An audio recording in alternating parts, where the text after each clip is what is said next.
Hello and welcome to Wars Going On episode 2. I'm Arcturus and with me today is Sebastian Keynes.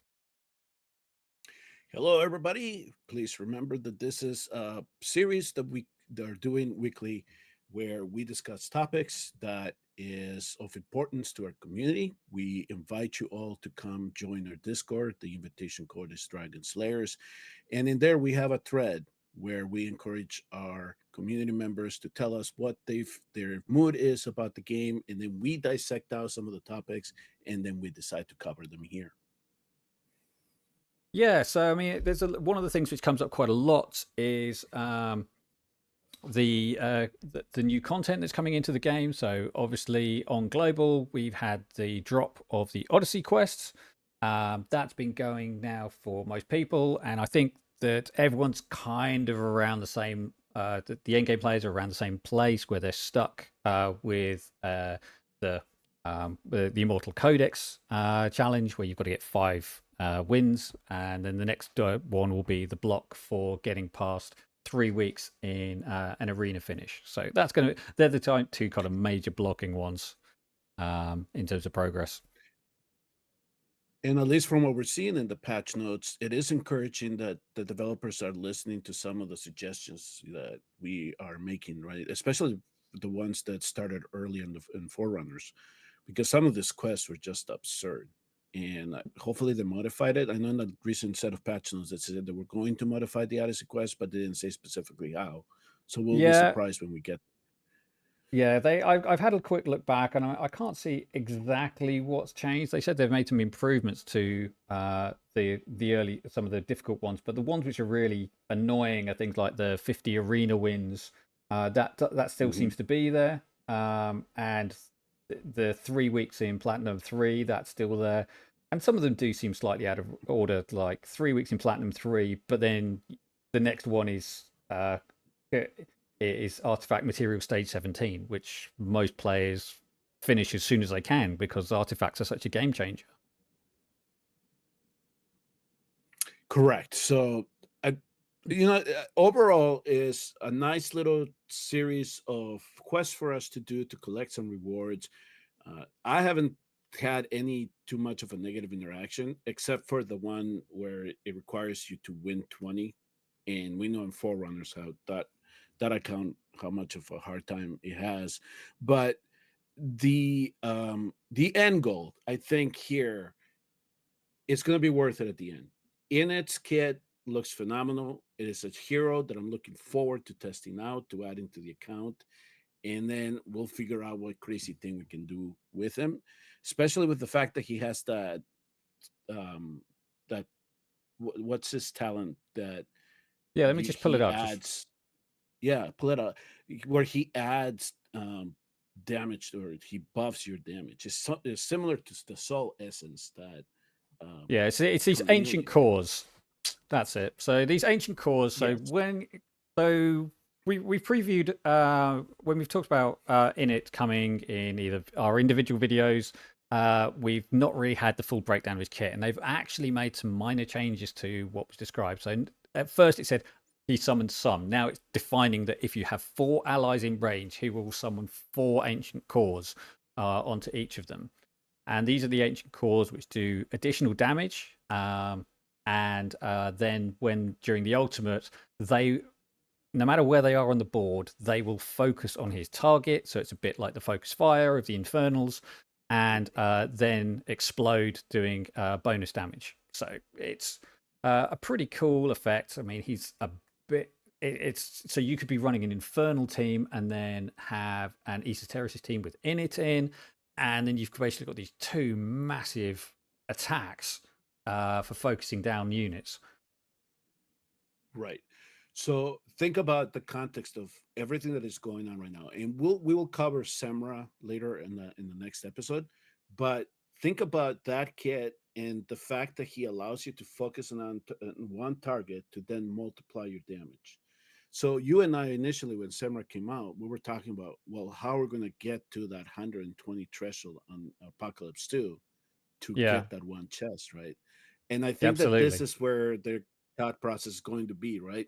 You're gonna have this hero, and then later on, there are gonna be other heroes being introduced that eventually will push that content as it goes. So Oh yeah, I mean, we'll if you get to this whole thing. But yeah, absolutely, I you could can be see running great him promise with for him. yeah, with a Supreme Arbiter team with Praetus, and he's doing all his crazy stuff, and then you've got a team with Semra on doing all of his crazy stuff, and then you throw in a couple of Infer. Oh wow, that sounds quite exciting. Yeah, so It he's is. definitely an interesting character.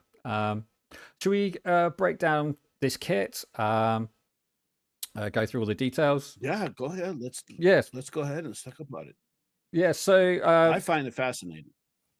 absolutely. So when he's so let's go back to the talent because that's about when he's deployed. So when he's deployed, he deploys his ancient cores onto up to 4 allies within the skill range.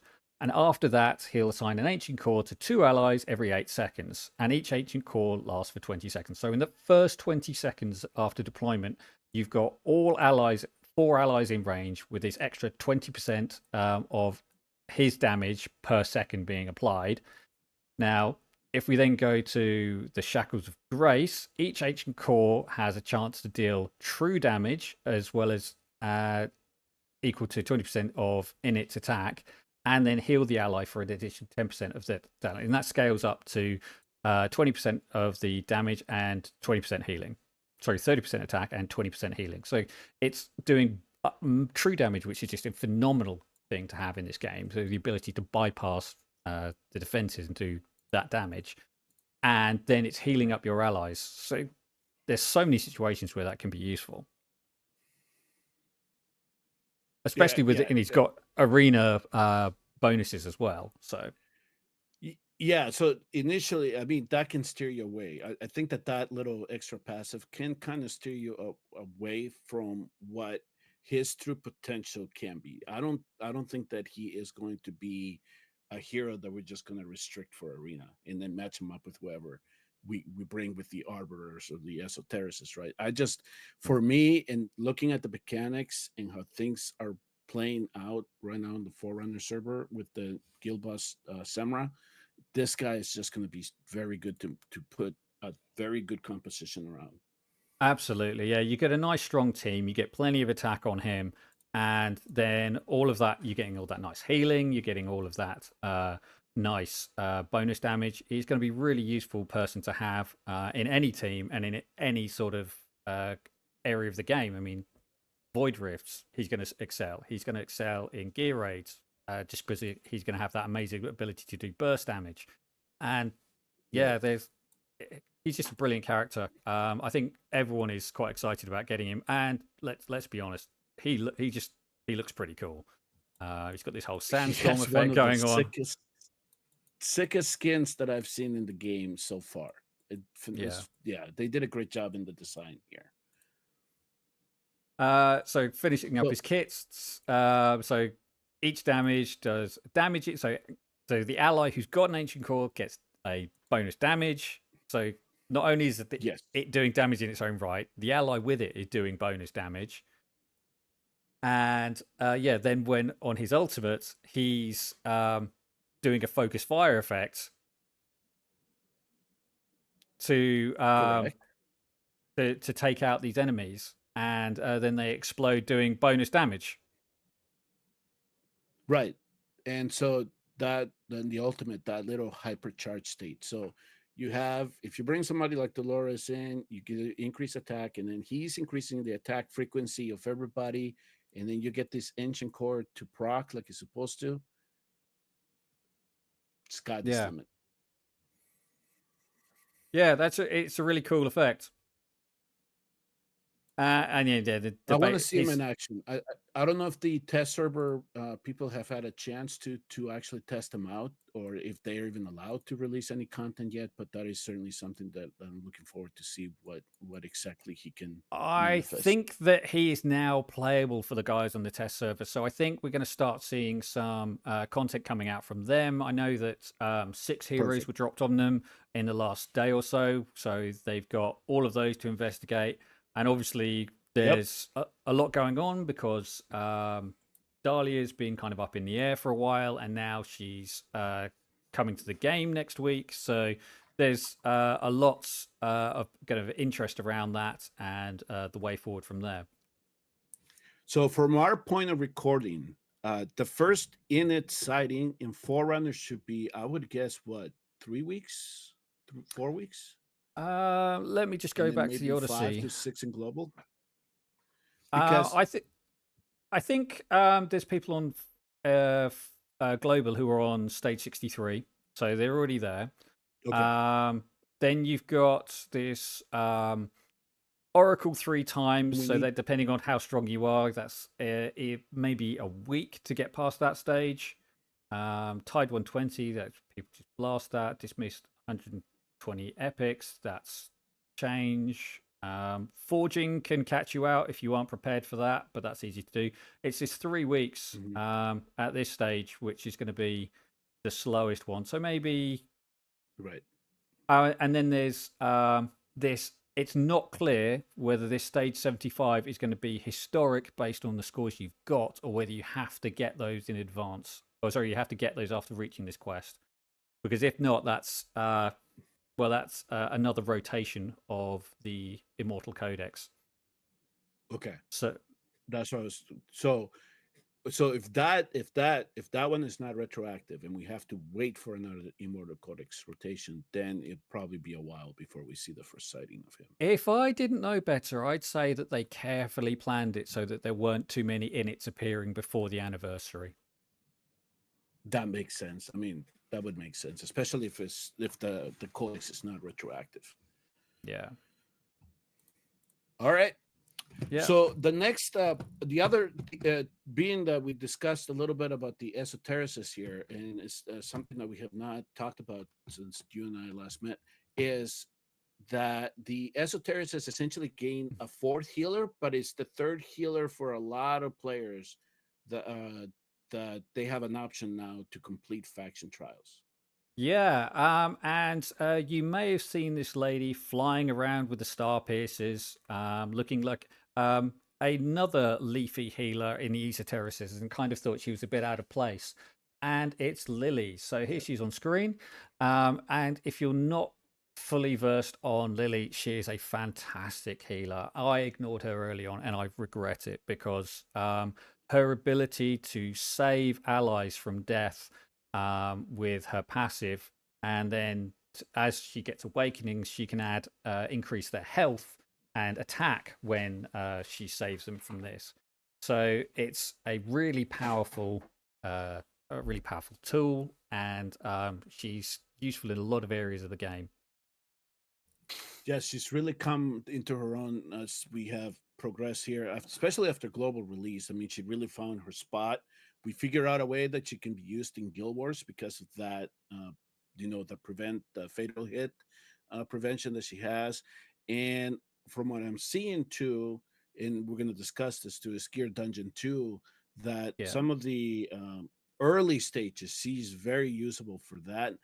When it gets to the later ones, I haven't really seen her, but she is making her mark in that stage. If you are stranded on a healer, you can Yeah, I mean, definitely. definitely in the early stages of Gear Raid, Gear Dungeon 2, sorry, she's really strong. But yeah, by the time you get into stage 6, it just seems to be all out attack with healers as required. It's very much more Right. offensive than defensive in that stage. Yep. So finally, very good call by the devs, at least to allow people to, you know, to complete the faction trials and not have it hanging over them, hoping to have both Elo and Esren. And I know that there are others that do ask for the cultists to gain more fighters, and that is coming in the pipeline. But at least they're making sure the faction trials is not the bottleneck that it needs that it is right now, or that Yeah. it was. Yeah, because there were a lot of people All right. frustrated that it was the So mages since I for discussed the other thing, the brand new thing going on is Global finally got Gear Dungeon 2. So I'm seeing the heroes are coming about. So I I took a little bit of a break, but um, in global, I haven't touched it too much. But it does look like there are heroes that are shining in this content, right? Yeah. So we have the hat suits, the who else did I see? Well, if you have the chaotic people, you or the arbiters, you're gonna use those. Yeah, Um, so so Volker as a seems hat quite suit, popular. are yes, Ardia, and a lot of Yeah. people. I saw some compositions that are using Eobar a lot. So I think that people are figuring this out. They're trying to figure out the timings and how everything is being put together. But I think that people were learning that as you started increasing into the stages, so as you jump from 3 to 4, and then from 4 or 5 to 6, you had to Yeah. kind of modify your strategies as you went along. Yeah, very much so. I mean, I had a strategy that worked on 4, and then it just completely fell apart for 5, and it's not working at all. So 5, I was using much more marksman to make use of Silas to pick off the units before they came around the corner, and that was quite what was working really well.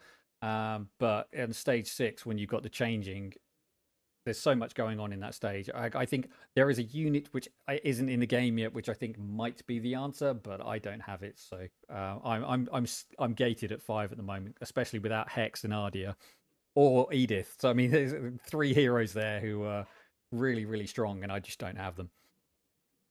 Yeah, who could have imagined? I mean, who could have imagined that people were going to be asking to get Edith for this content when she was first released, man? I just had a feeling. I just had an inkling. It's like this Yeah, knockback didn't just put this on her for no reason at all. yeah, So yeah. okay, It's so yes, Edith on the bottom. That's really that's her spot right there, right? Push yeah, that exactly banshee that. away.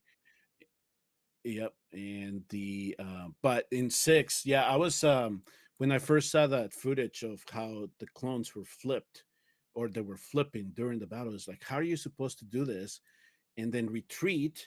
If you retreat, you get punished, Yeah, and if they die, you get punished, right? So you really have to be very careful as to how you select all of this out on 6. So, but the content itself is endgame. I don't think that it needs to be changed at all. What do you have a no, feeling that it I needs to think be I think nerfed? it's good. No, I don't think it needs to be nerfed at Yeah. all. I mean, I think it's good to have content which is challenging, and I think that Yes. it's the right balance of challenging and frustrating. And I know that people who have completed 6 are just like, that's amazing. I feel really good, and I really don't want to do it again with skills with power of dominance off. So it's very much a really hard content, and it's once you've done it, you feel like you've earned the reward of getting through it. So And I mean, and we have Gear Dungeon 1 as a backup, right? We're kind of getting the same rewards there. So if you're struggling on 2 because of your roster, at least you can have 1 as a backup. And if you're struggling on 1 and you have the roster for 2, you can then do 2. yeah, So that was a good design that they kind of changed what type of heroes we're going to need for each one of them. And of course, if you have a stack roster, you're going to be able to cruise through these too. And yeah, you get the satisfaction. And now those that have completed Gear Dungeon 2, they're looking forward to Gear Dungeon 3 and yeah, 4, right? exactly. So what's next? What's the wrinkle that they're going to add where we're really going to be challenged for this stuff? Absolutely, it's going to be interesting to see what comes out. So yeah, so I like the content as it is. I don't think it needs to be changed, and they have done a great job with this dungeon. Yeah, Uh, thus they released them. So yeah, all right, so let's so in the context of everything that kind of has been released in the game, and now that we have the 2 new dungeons and everything else that we're going to talk about later, is now we have one of the major topics within the community was the hero balancing, the hero pool, and there were comments being made about all before Gear Dungeon opened in global, all these heroes being added and some of them were not finding utility for them or they didn't care about them. And the whole thing about balancing to the new content, or do we need the heroes? Is there how do we balance the power creep versus all these heroes being introduced? So that is kind of the topic of today's episode, is that we Yeah. wanted to clearly discuss, do is Watcher of Realms diluting the hero pool too much? And then the rates that go according to that, are they too punishing for players to get those heroes if they do need them? So let's start with the hero pool dilution. Do you think that right now we are diluting the pool too much with heroes being introduced like Edith, and then we have the new ones that are coming in for the anniversary, and we're gonna have heroes like Magda coming in, right? And we so are these heroes, is it fair to say that these heroes are being non-useful? I think it's difficult. I mean, every hero has a use somewhere. I mean, even Abson has a use somewhere. And I don't mean by trashing for Awakening Stones. Like, there is somewhere where you can use them. And I've had success with heroes which aren't massively popular. I mean, I've found that Shamir is really good in Chapter 9 and the Void Rift stages, where those golems, anything that's slow moving and he can hit repeatedly, he just melts. I mean, I think the first stage of the Chapter 9 Phase 2, I had him doing like 11 million damage. And it was like, this is Shamir. Shamir's, everyone tells me Shamir's trash. Um, and yeah, he just melts those guys. Um, so he's definitely got utility there. And Korea, Korea's another one who gets a really bad reputation. But when Fastidious was doing the Trusk experimentation on my account, he found that she worked really well in Gear Raid 1. So it's just finding the right place for these heroes. And when you've got, I think the main problem is that there's too many heroes where the utility is locked behind the Fifth Awakening, and there are too many here. There's not enough skill crystals, and I think that's really the issue, because people get these heroes, and it's like people give me a bad impression. Do I want to invest the limited resources I have in skilling up this hero? So to have a mediocre hero, and this is where heroes get dumped into the mid trash godlike categories, and Right. the it's difficult because all of these heroes will have a use somewhere, but it's just finding that place. So yeah, and I know that people get frustrated. So the one hero everybody treasures on is Cratch, right? Especially because of his range and because of the misfire uh, debuff that he has. But like you said, if you get him to awaken 5, and some consider that to be unlucky, pulling 6 copies of Cratch. But if you can get him to 5, he actually becomes a very potent marksman that can be useful in situations where you're going to need a lot of AoE damage and where maybe the map is a little bit shorter, right? It's not as extended as we've seen other maps. Azor, I know that Azor has been a favorite of yours when it comes to dealing with swarms, right? Yeah. So if you build him correctly, he can counter them. He can CC them. He gets into his heated state. There's no problem in balancing those out. Yeah, Who and was the other one? I mean, he's really good at throwing out buffs to allies as well. So why he's not necessarily the greatest damage dealer himself, he's throwing 30% damage to anyone within 3 tiles when he's got his heated state. So that's just it just means that everyone else could kill their units faster, which is kind of what you want a tank to do. But another one who gets a bad reputation.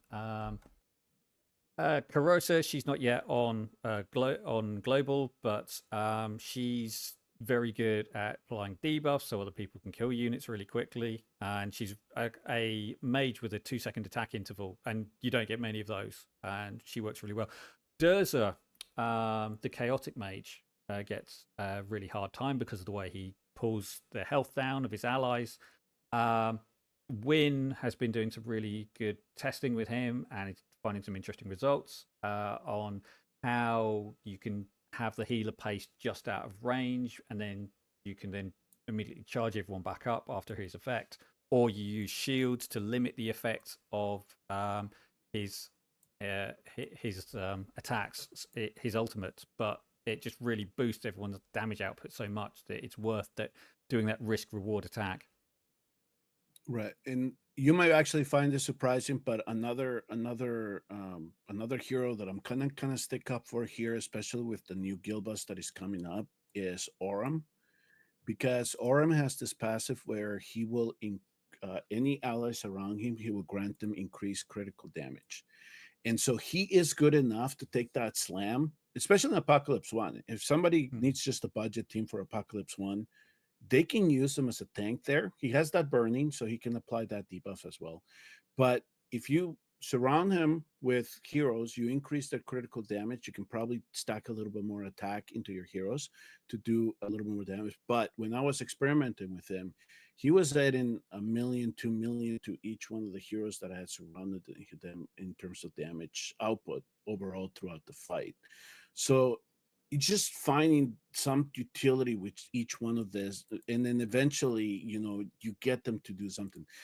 The what wasn't Win also experimenting with Canessa, and then when he got her to do, I think was it point 0.9 or in terms of Yeah, he's attack speed. sh- yeah, he's got her like when over 700 attack, and then with you getting the faction increases, she's up like near 1,000 with the 35% skill increase, and yeah, she's just incredible. She's pretty much a tank at that point, and she's self healing with her key. So yes, she just hits like a truck, and she dodges everything, and yeah, is really really dodgy. so I think that that's kind of the balancing that people have to now make in their minds, right? Is that some of these heroes are not only do they need their awakenings, but maybe they need the gear, right? So you can really unlock their potential. So you know how the developers seem to have this, you know, they relay the message that you always want to build attack and then use attack speed amulet, Oh, hang on. ring or bangle, right? So that's kind of in Kinesa's case. That's where that kind of build comes into play. Falcia with her specialized attack speed, that's another hero that I have found is doing phenomenal job in things like Samara because of the extended fight that she encounters in that content. So we have to keep in mind everything that the game is giving us, and then how we can apply each one of the skits into each one of this. I don't The thing that I don't want it to fall into is having that one hero that can do it all and is the only hero that you're really concentrating and trying to get so you can complete all the content of the game. I don't think that that's really what Watcher or Realms mentality is. They want to make sure that their heroes are playable in some areas of the game. Yeah, and I think that, I mean, if I've got one criticism about the heroes, it's the lack of epics.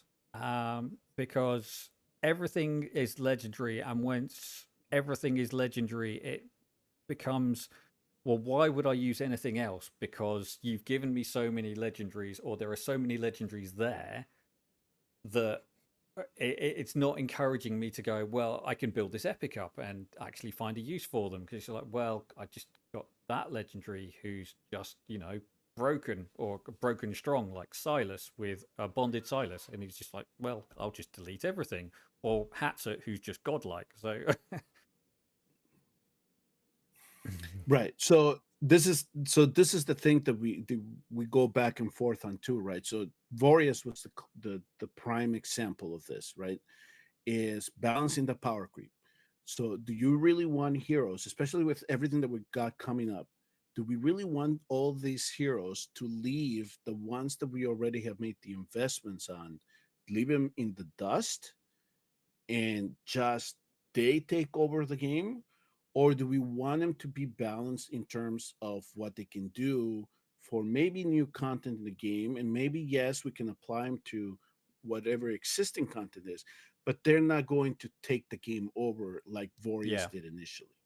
Yeah, I mean, Boreas is still incredibly powerful in an AoE arena, and it just means that he needs a team now. He just doesn't. He can't just do it on his own, which like it's fair, Exactly. um, and that makes a real difference. Um, but it's yeah, it's definitely finding that sweet spot for the heroes coming in, because we do have lots of really strong characters in the game who've been there a long time. Zilitu is still considered a really strong hero in for much of the content of the game. Salazar's starting to drop away as more fighters come out who are more versatile, just in terms of range, or they do something different. But he's still got his place in the Immortal Codex against Boreas because he applies a damage over time. So it's Right. yeah, So yeah, so I mean, so that's the thing that I don't want this to fall into, because there was another game that I used to play where they introduced two heroes that just took over, and that was it for a long time, and that's all they concentrated on, and it just pretty much ruined the game. And I don't want to see this in this contest. I want to make sure that whatever heroes I have accumulated over time, that they will, be part of whatever it is that is coming, and that I can still use them, and I don't need to go chasing for the one hero that we need to complete the content, in a way, right? yeah. So And one thing I like to with it, do, certainly with the Void Rifts, is if it's a certain faction gets a bonus that week, it's like, right, who of that faction can I play with to make this a little bit more exactly. fun? I mean, like, unleash them. So um, Carosa again is one who I like to pull out in the Nightmare Void Risk, because it's like, well, I don't really have a lot of other places to use her on a regular basis, but she's really good at applying magic defense down, and then I can just hammer the units with someone else, and she'll finish them off. So yeah, stuff like that is quite fun to do. It's just like find somewhere to make use of them in a way that's So entertaining for the player. yeah, exactly. So yeah, that's what I always look forward, and that's why when I have so much fun following Witness's experiments, because that is what most of the time I want to be doing, is experimenting with heroes, right? And looking to see how we can make him shine in certain areas of the game. And when he comes and he shows us his data, especially with things like Kinessa and Shamir, you're Yeah, like, yeah, that's it. That's exactly. And then yesterday, um, I was doing a stream with Samara, and I figured something out about Helga, and I was like, holy crap! She makes him hit like a noodle, and it was just one of those realizations, right? So now you have this great hero that can do this one particular thing that will make the content so much easier. So yeah, so that's really what I'm looking forward to when it comes to those the heroes coming in and then seeing how they mesh with the roster that you have. yeah. For those of you who So aren't aware, the this next is Helga. She's a uh, magic esotericist fighter, so she's got the range of Zilitu and arrogance. So she does sort of start. This is her basic attack, and when she's doing her ultimate, that extends out on both sides. She's single target attack, but she has specialized attack feed, and she's very very good at focusing down a single unit. Um, so things where there's a single target, like a icy Lord of Sticks, where they've got the shield, and she could just machine gun into that with, because right, her ultimate does this incredible thing where it reduces the interval to like 30% of what it is originally, and it just absolutely obliterates those shields. uh, you pair her up with a fast shooting attacker, and yeah, the shields just melt, and you can get really, really good scores. And also, which you're about to allude, well, I'll let you continue, but this is Helga. no. So for the Samra thing, let's leave that for that Samra episode that we have coming up on that, Yeah, and we'll kind of talk about the mechanics of the boss, and then we can kind of explain as to why then Helga will be great there. But let's go back to the hero balancing, and you touched this with the epics, and yeah, we we just saw Nauvras got a talent, and it's in the Yeah. Forerunners, and it's something that I'm looking forward to test. Eventually, it'll come to global. But the other thing that I was telling you in when they released the description of the new exclusive artifacts is that the epics, to me, it seems like they're being buffed or Yeah. balanced, quote unquote, with exclusive artifacts.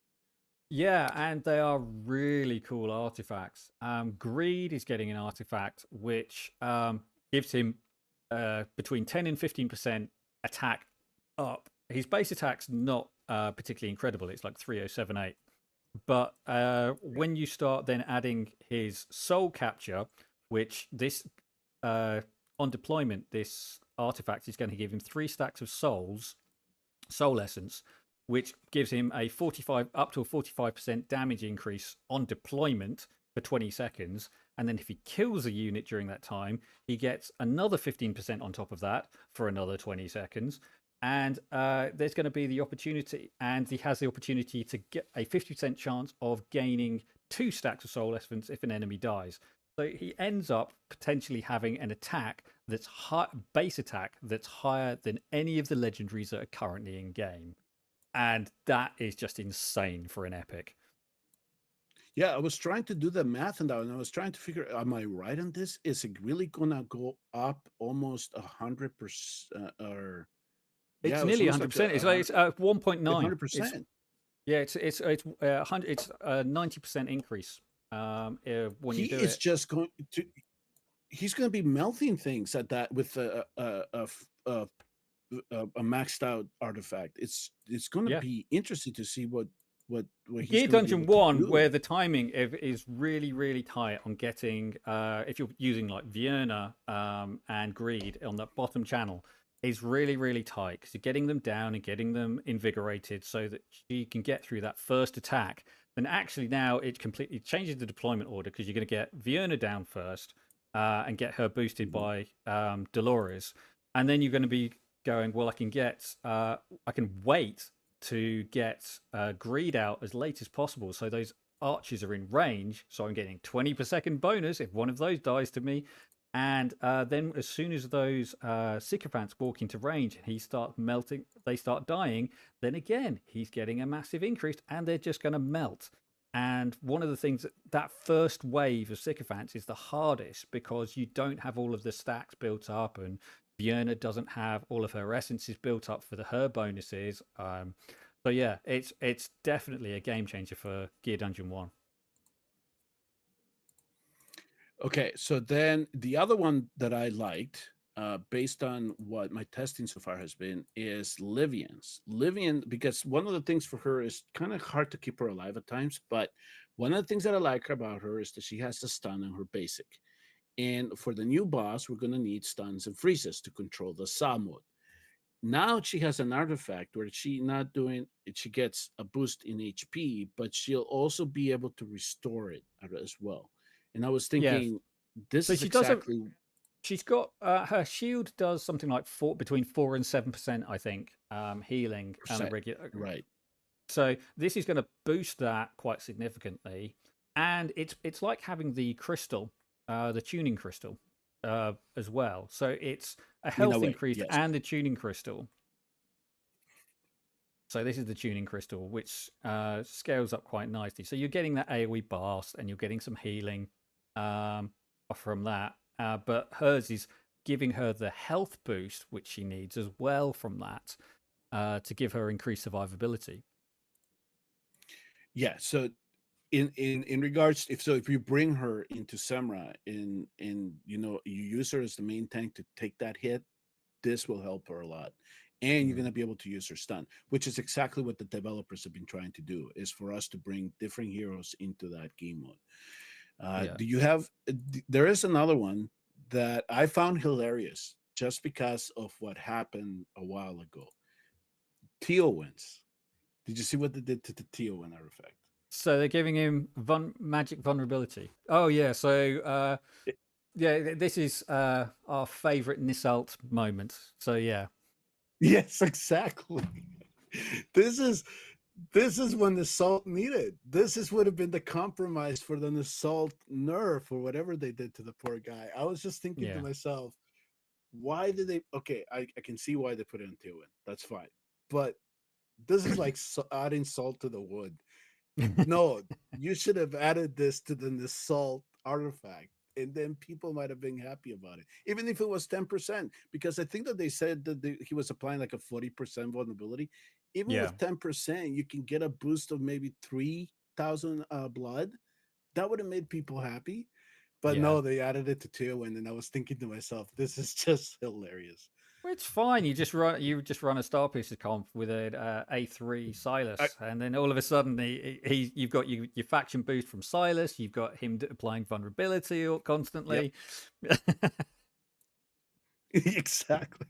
So, all right. So Theowen is going to get some extra damage. So at least Yeah. in that regard, he'll also boost those that are around him. So I that artifact is going to be really nice for him. And then the other one, and I Wrath. started to think right away. I know who they made this for, but Wrath's Yeah. artifact is going to make him hit a little bit stronger. Yeah, I mean, the only caveat with this is the reduced duration of his ultimate, but considering how quickly he's able to cycle his ultimate, it's not a massive Exactly. issue. So, and the heavy blow, which I think does apply a stun. Um, Yeah, but I mean, when I'm thinking about using the heavy blow here, it wouldn't necessarily be on the for the new boss. It wouldn't be yeah, exactly for the saw mode. It would be for that the shield mode, yeah, because the way that they changed it now, he's now going a little bit more frequently, so he's stacking that Aegis mode now a little bit faster. So if you yeah, don't take him down, he's gonna hit you hard. yeah. I mean, anything which can apply vulnerability, anything which does bonus damage to bosses is really good in that stage. It's definitely. We'll go more into the kit when we talk about Shemra in the next video. But it's a really tough challenge, and it's definitely content that's worth investigating. And it's going to be a lot of playing around while people find out the best kits. So, but do you think that balancing with exclusive for artifacts is a fair way to do it? Or do we Yeah, need to start adjusting kits? I think that they've been looking at this for a while. I mean, the first example of this, in my opinion, was Hex. Hex is Oh, whatever it's something of something of caprice, and it reduces the interval for him drawing cards during his ultimate. And one of the problems which was reported early on was the fact that when you got Hex to A5, because there was a delay, because every card was his big hit, he did this big fan and draw, and it was just slow, and so actually his DPS dropped. And so how they've counteracted that is they've gone, okay, well, here's the bonus you get for running soul siphoning, but now we've also reduced the intervals, so his DPS can go straight back up. okay. So, okay. I lost my train of thought there. Okay. We're gonna have to. That's fine. Sorry. But in terms All of right. exclusive artifact, I think they're quite good. I mean, again, let me just go to back to the exclusive forge, and we can just have a quick look at some of them. So the forge preview. So uh, Lust exclusive means that she can cycle up to her Sinful Lash stacks even faster. You've got the Solar Crowns for Vienna. It means that she isn't dropping her DPS when because she's having to consume souls, and you get bonuses from having her consumed souls, which is a nice one.